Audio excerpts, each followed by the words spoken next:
Good afternoon. Unit 6, Microwave System and Microwave Measurement Techniques.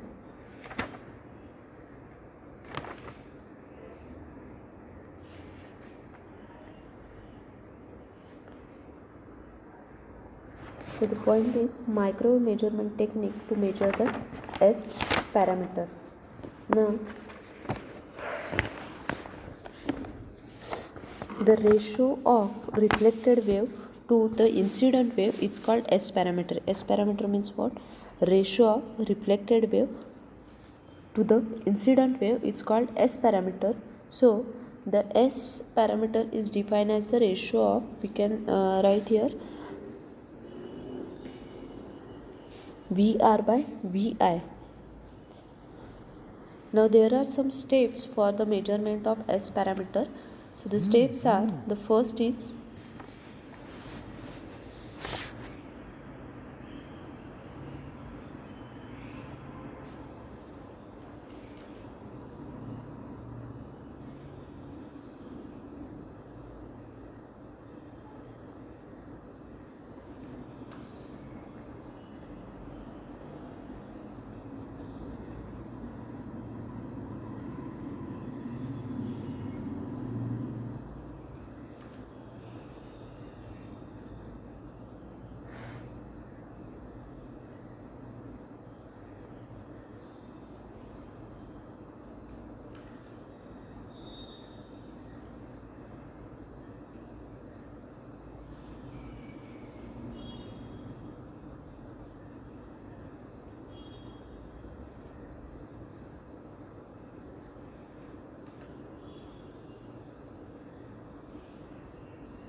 So there are some steps for the measurement of S parameter.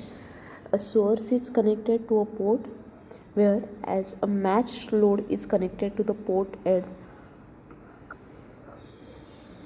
The two identical couplers are used for connecting the two ports to the next network analyzer. In matched load, all the other ports are terminated so as to make all the other waves zero. The network analyzer gives the compiler value of SNM in terms of amplitude and plane.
Now here equation for voltage of traveling wave away from port 1 is shown, and also from the port 2 equations are given. Then the S11 and S22 are measure of reflected signal at port 1 and 2.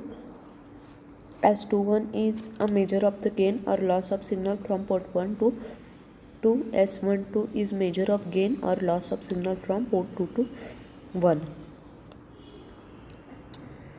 So in matrix form and in S matrix it is shown. These are the equations for S11, 12, 21 and 22. Now in many applications only the amplitude of scattering matrix coefficient is required. Accordingly, the measurement setup can be made simple. So in this case the signal is coupled to the two directional coupler. A detector amplifier or power meter is used in order to measure this signal, and the value of SNM is obtained from the ratio of the two amplitudes. So this method can be adjusted in order to get the swept frequency measurement of S parameter over a particular range of the frequency.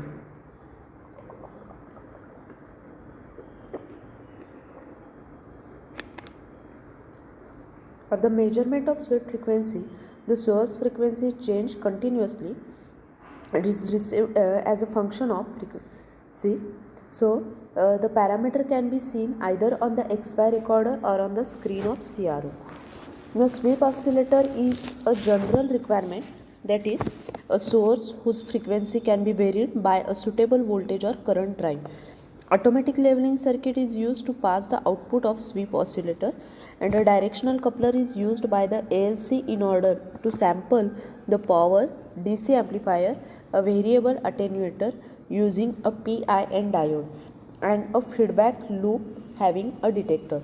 If the output of sweep oscillator at a given frequency reduces, then for maintaining the leveler output at a required value, the current of corresponding detector reduces and the feedback reduces the attenuation in the leveler.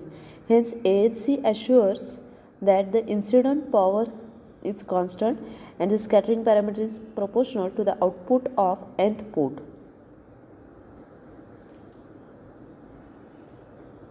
So, network analyzer can be used for measuring the swept frequency.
Next is the frequency measurement.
So the frequency meter is used, it has a cavity which is coupled to the waveguide by a small coupling hole, which is used to absorb only a tiny fraction of energy passing along the waveguide.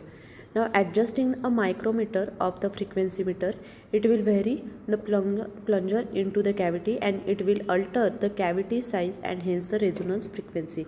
So the reading on the micrometer scales are calibrated against the frequency. As the plunger enters the cavity, its size is reduced and the frequency increases.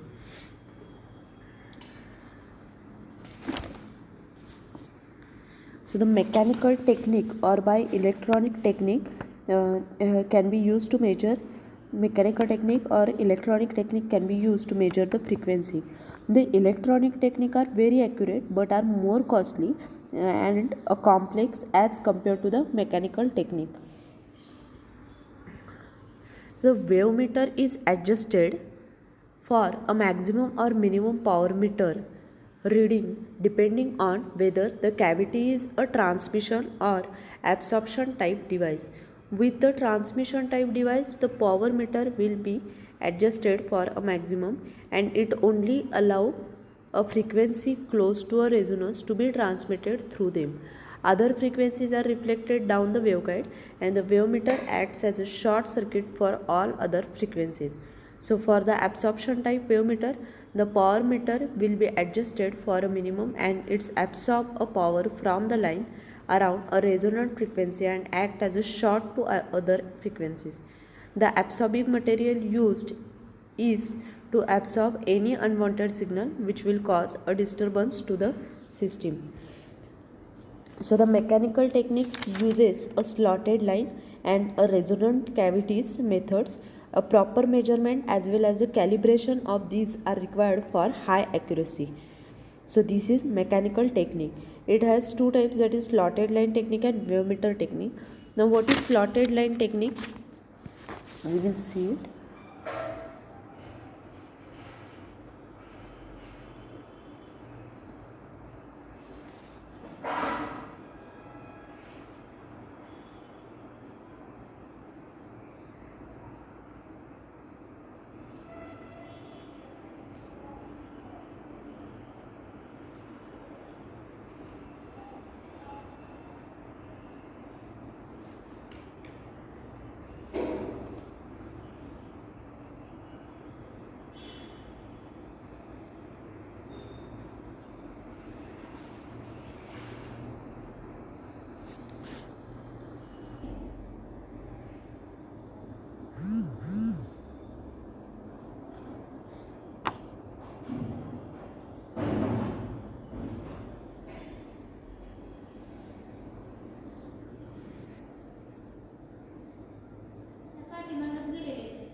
So the slotted line technique.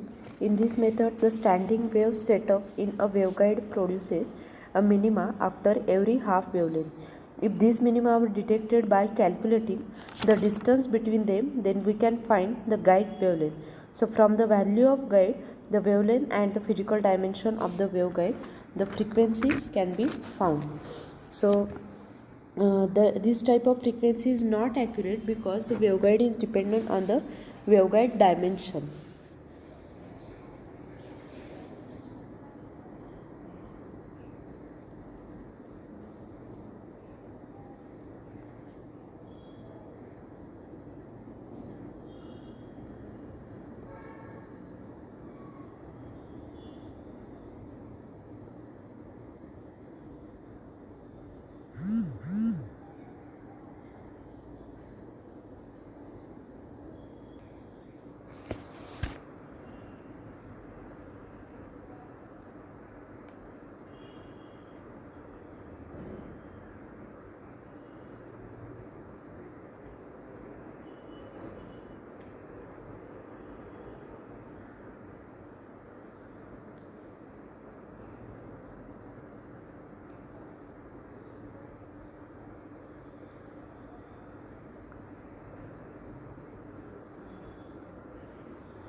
Now the wave meter technique. This technique is mostly used for the measurement of frequency, and the cavity wave meter are very simple, rush and highly accurate, having accuracies up to 99.9% change in temperature and humidity normally affect this frequency meter. So in order to minimize this effect, the hermetically sealed cavity and special temperature compensating materials are used. The wave meter contains a cylindrical resonant cavity with a very high as high with very high Q, and the commonly used frequency meter and adjustable plunger is used to change the size of the cavity. So for particular position of the plunger, the cavity is resonant only at one frequency in given range, and the frequency range of the frequency meter is decided by the turning range of the cavity. The resonant frequency of the cavity meter is decided by the turning range of the cavity. The resonant frequency of the cavity meter is found by the physical dimension and the dielectric constant of medium inside the cavity. The waveguide couples the cavity through a hole. Next, wave meter are of two types. In the first type only the signal frequency to which they are tuned is passed and are known as transmissive cavity, and the second type attenuate the tuned signal frequency and are known as absorption cavity. For frequency measurement in laboratory, the absorption cavity type is preferred. In absorption type of cavity meter, the transmission through the waveguide takes place if the frequency of wave passing through the waveguide is different from the resonance frequency of cavity. But a resonant field is set up inside the cavity if these two frequencies coincide and there is a power loss related to the cavity. There is a attenuation in the wave passing through the waveguide.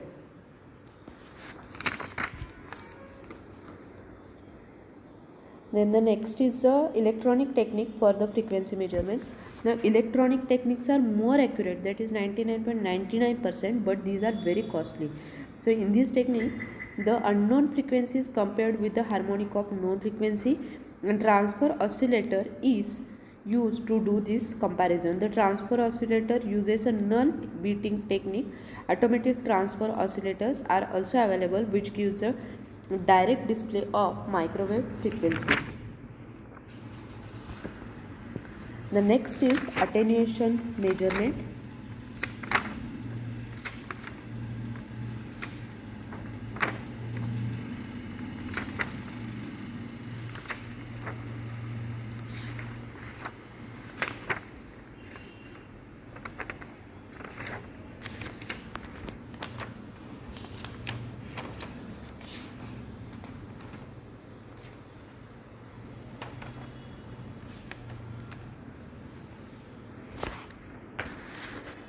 So what is attenuation? Attenuation means it is defined as the ratio of input power to the output power.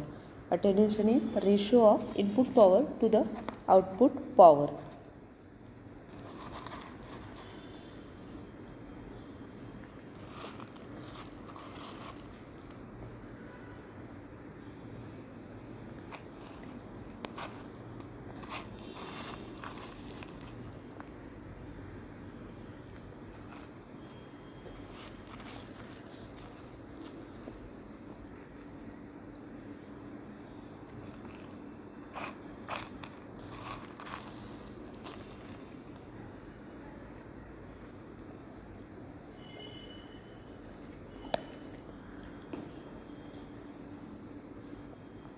So in practice, the microwave components and devices often provide some attenuation. The amount of attenuation offered can be measured in two ways. There are power ratio method and RF substitution method. Now attenuation is the ratio of input power to the output power, and it is normally expressed in decibels. The equation for the attenuation is given here. Now, there are two methods which can be used to measure the attenuation: power ratio method and RF substitution method.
So what in the first method, power ratio method, using power ratio method, input and output power can be measured with and without device whose attenuation should be known. So if power measured by the disadvantage of this method is that the measured attenuation corresponds to the two power positions on a power meter with a square law detector characteristic, and the two powers measured and the attenuation calculated will not be accurate because of the non-linear characteristic. The second method for the attenuation measurement is RF substitution method. In this method, the attenuation is measured at a single power position. Therefore, the drawback of the power ratio method is removed here. So, in this method, the power is measured by including the network whose attenuation is to be measured.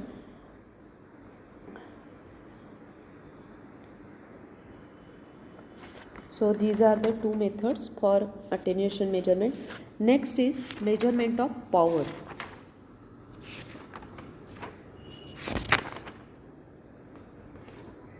Now, what is power? Power is defined as the quantity of energy which is stored or dissipated per unit time, and the average power is measured by the propagation in transmission medium. So the microwave power measured is the average power at any position in the waveguide, and the power measurement can be of the three types. The measurement of low power 0.01 milliwatt to 10 milliwatt, 0.01 milliwatt to example of this is biometric technique, bolometric technique. Measurement of the medium power, its example one is the measurement of low power, next is measurement of medium power, and third type is measurement of high power. Now here the range of the power is given here for low, medium and high, and example of the low power is bolometric, example of medium power measurement is calorimeter technique, and example of the measurement of high power technique is calorimeter wattmeter. Here power range is high. So first is the low power measurement. For the measurement of low power devices such as bolometer and thermocouple whose resistance change with the applied power are used, these devices are very sensitive. Therefore, at the time of measurement, the power source should be isolated from the load by using an isolation. In bolometer, there is a charge in resistance due to the change in temperature, and this resistance change can be either positive as in any resistance element, or it can be negative as in thermometer. Therefore, there are two types of the temperature sensitive devices, barometers and thermistors. In barometer, the resistance increases with increase in temperature and it has a positive temperature coefficient. It contains short length of the fire platinum wire. The barometers are very delicate devices and have sensitivity of 5.2 ohm per milliwatt. In thermistor, the resistance decreases with increase in temperature and it has a negative temperature coefficient. The thermistor has sensitivity of 60 ohm per milliwatt. The measurement of microwave power around 0.01 milliwatt to 10 milliwatt. This is the range for measurement of low power. So the bolometer is a device which is used for the low measurement device, low microwave power measurement. The element used in the bolometer could be of the positive or negative temperature coefficient. For example, barometer has a positive temperature coefficient whose resistance increases with increase in temperature. The thermistor has negative temperature coefficient whose resistance decreases with increase in temperature. Any of them can be used in the bolometer, but the change in resistance is proportional to the microwave power applied for a measurement. This bolometer is used in a bridge of the arm as one so that any imbalance caused it affect the output. A typical example of bridge circuit using bolometer is shown here.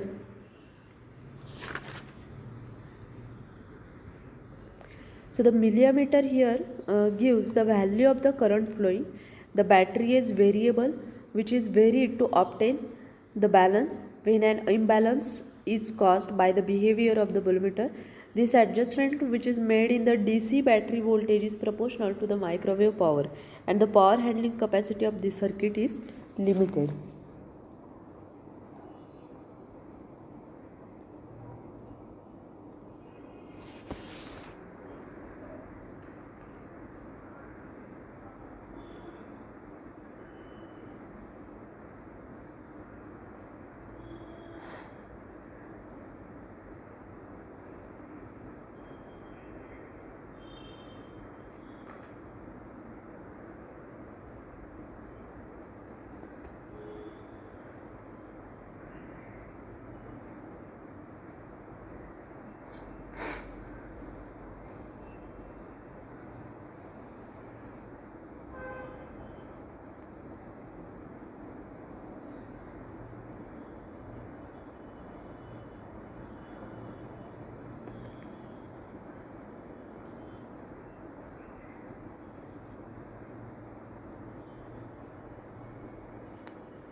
Next is the measurement of medium power.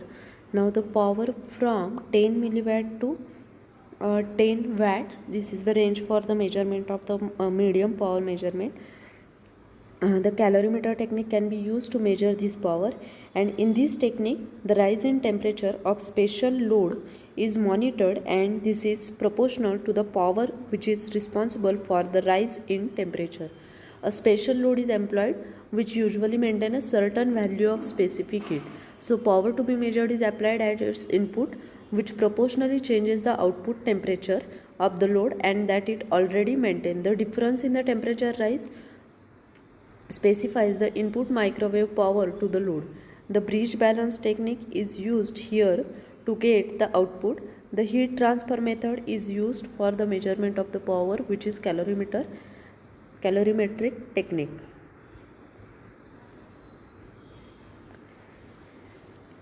The power can be measured by knowing the specific heat, mass and temperature rise at a fixed and known fluid flow rate. Alternately, a temperature rise rate with a fixed fluid quantity can also be used for power measurement.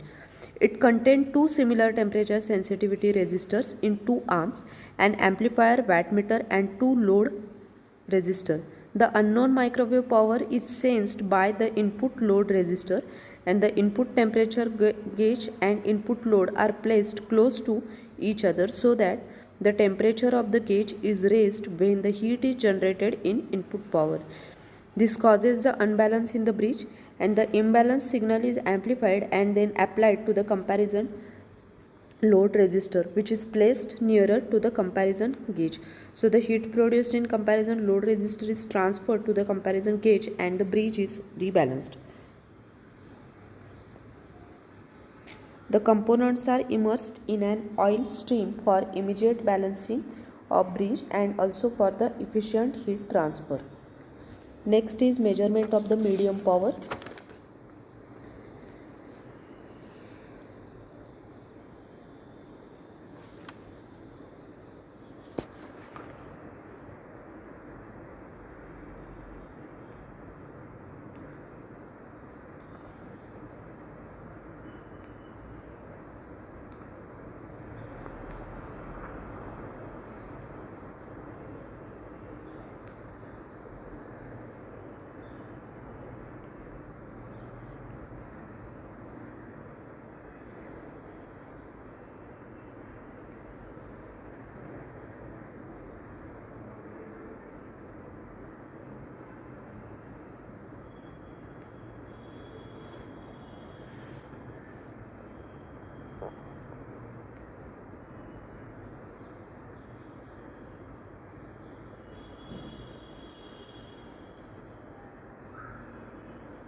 Next is a high measurement of high power.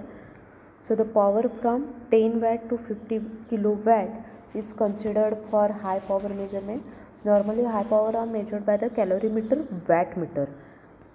High microwave power is normally measured by calorimeter, wattmeter, and it can be of dry and flow type.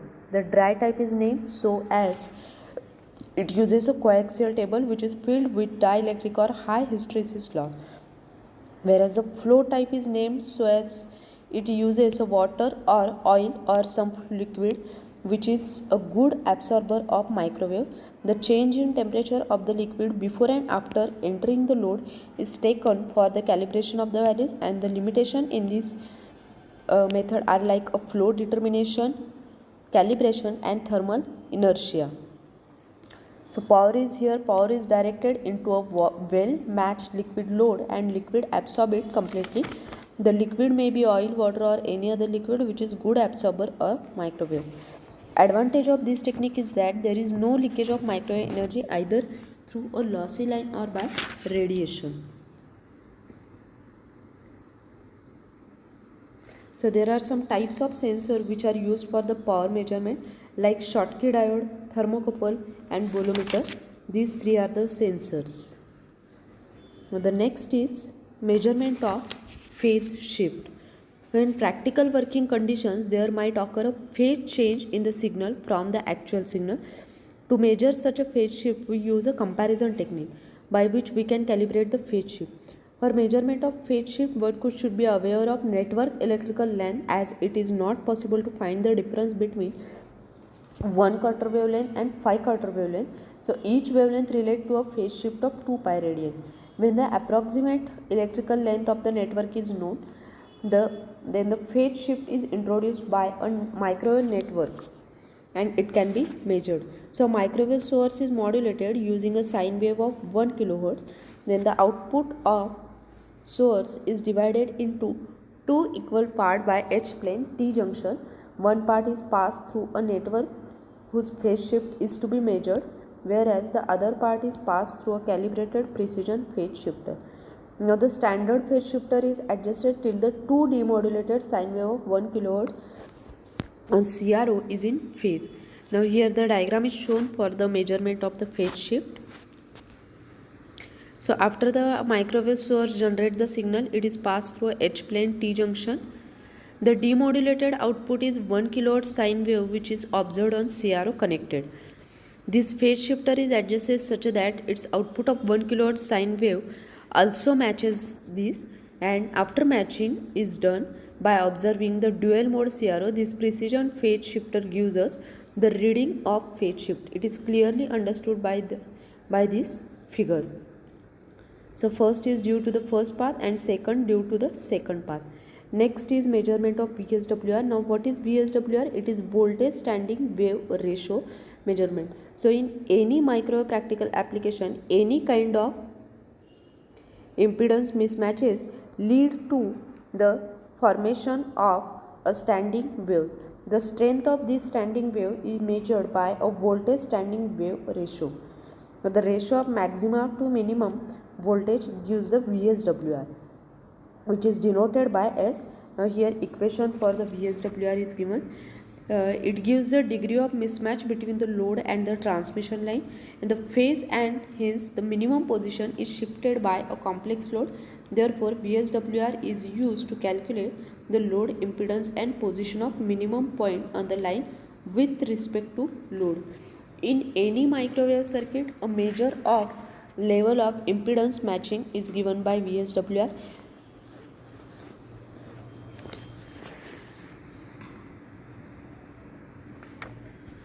Now the measurement of VSWR can be done in two ways, for low VSWR and high VSWR measurement.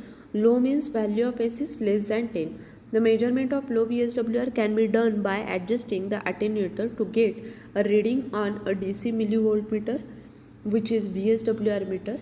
The reading can be taken by adjusting the slotted line and the attenuator in such a way that the DC millivoltmeter shows a full scale reading as well as a minimum reading. Now these two readings are calculated to find out the VSWR of the network. Now second is the high VSWR, that is here value of S is greater than 10. The measurement of high VSWR whose value is greater than 10 can be measured by a method called double minimum method. In this method, the reading at the minimum value is taken and the reading at the half point of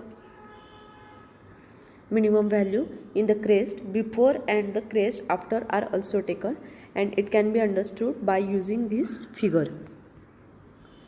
So here equations for the VSWR and the lambda S is given. Next is the measurement of the impedance. Now apart from the magic T, we have two different methods. One is using slotted line and other is using reflectometer. So at microwave frequency, the impedance can be measured by using any of the three techniques: magic T, slotted line and reflectometer. So first is a impedance using a slotted line. So in this method, the impedance is measured using a slotted line and the load ZL. By using these, Vmax and Vminimum can be determined. In this method, the measurement of impedance takes place by using two steps. One is determining the Vminimum and second is determining Vminimum by short circuiting the load. It is shown in this diagram. First, setup 1 impedance measurement using slotted line, setup 2 impedance measurement using slotted line. The slotted line technique is the easiest technique for measuring the unknown impedance, and the unknown impedance is placed after the slotted line microwave power and it is given to the setup. The portion of this power is reflected by the unknown impedance, resulting in a standing wave, and the measurement of the reflection coefficient is done by probing the standard wave field in the slotted line. So when we try to obtain the values of Vmax and Vminimum using a load, we have to get certain values. However, if same is done by short circuiting the load and the minimum gets shifted. So by recording the data, an unknown impedance is calculated and the impedance and reflection coefficient can be obtained in both magnitude and phase T. Now in impedance measurement using magic T, the first arm is standard variable known as impedance and second arm is unknown impedance. First is known, second is unknown, and third arm is microwave source, and fourth arm is null detector. So by using the property of magic T, the microwave power from source is divided identically between arm 1 and 2.